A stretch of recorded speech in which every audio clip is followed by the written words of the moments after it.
ta đi rộn ràng say sưa, ta đi về miền đất hứa. Tiếng hát ngàn muôn tiếng hát tung bay toàn dân thế giới hôm nay cầm tay nhau. Ta đi từ miền tha hương, ta đi vượt qua đau thương. Có cho cùng ta sánh bước lo chi ngài đang dẫn lối ta đi về cố hương. Đường đi có đau, nung nấu sấm nát gót chân ai cờ. Đường đi rất xa, xa như là 40 năm xa bờ. Đường đi có Chúa, để dòng tươi sáng lên như cột mây. Để dòng tươi sáng lên như cột mây. Đường đi gần để dòng suối mát đẹp như cát bơi. Vì dòng suối mát đẹp như cát bơi.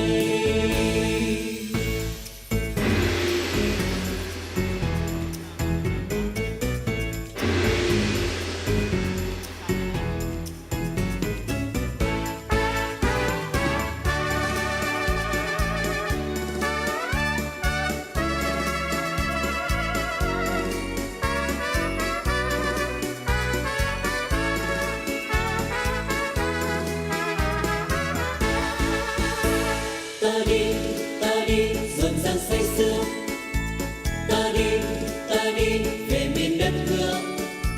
Tiếng hát ngàn muôn tiếng hát tung bay toàn dân thế giới hôm nay cầm tay nhau.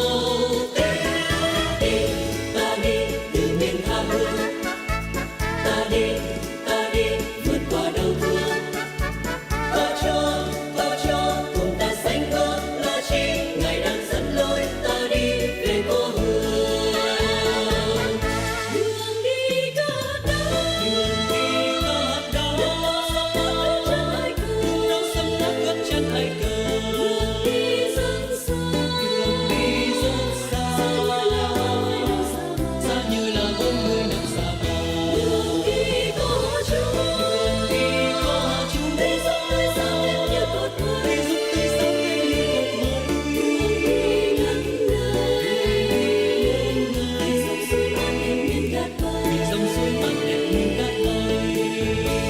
Ta đi rộn ràng say sưa, ta đi về miền đất hứa.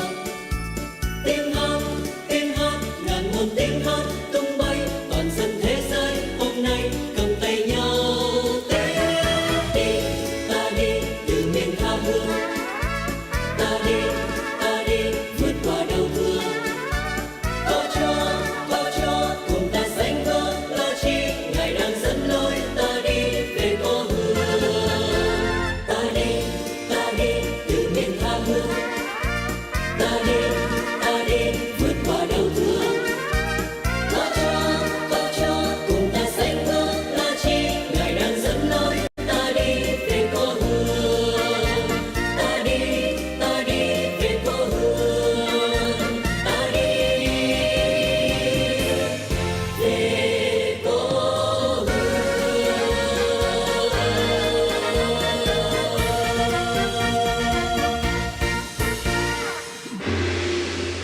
Trong giây phút thiêng liêng, xúc động và đón nhận niềm tin trao gửi của quý cha với thế hệ dự tu dự tập trong khoảnh khắc thiên nhiên kỷ hôm nay, chúng con xin trân trọng kính mời lên sân khấu cha Phêrô Nguyễn Hữu Hạnh, trưởng ban năm thánh, có đôi lời chia sẻ với chúng con, đặc biệt đối với quý thầy học viện dự tập và dự tu là thế hệ tương lai của nhà dòng. Chúng con xin kính mời cha lên sân khấu.